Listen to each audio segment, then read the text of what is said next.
সুন্দর কেকটাকে দিলাম মাঝখান দিয়ে কেটে, কারণ এটা দিয়ে আমি সুন্দর একটা প্রজাপতি কেক তৈরি করব।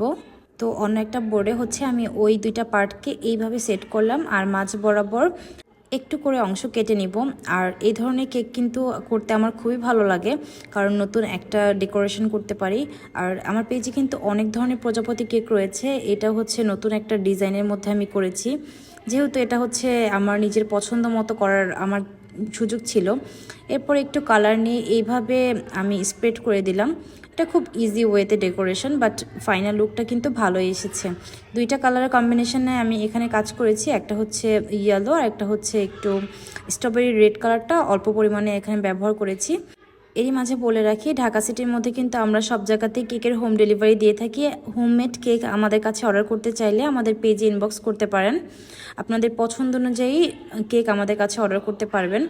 আর এরপরে হচ্ছে আমি কিছু ফ্লাওয়ার দিয়ে দিলাম নিচের অংশটাতে, প্লাস উপরের অংশটাতেও ফ্লাওয়ার দিয়ে দিব। ফ্লাওয়ারগুলো দেওয়ার পরে আমি হচ্ছে এখানে মাঝে যেই প্রজাপতির বডিটা থাকে ওইটা একটু ক্রিম দিয়ে দিয়ে দিলাম। এরপরে কিছু আঁকাউকিও করে ফেললাম। এখন রোজ নজল দিয়ে এইভাবে কিছু পাপড়ির মতো দিয়ে দিলাম। এই হলো আমার বাটারফ্লাই কেকের ফাইনাল লুক। সবশেষে আমি কিছু গোল্ডেন ডাস্ট এখানে দিয়ে দিচ্ছি একটা ব্রাশের মাধ্যমে।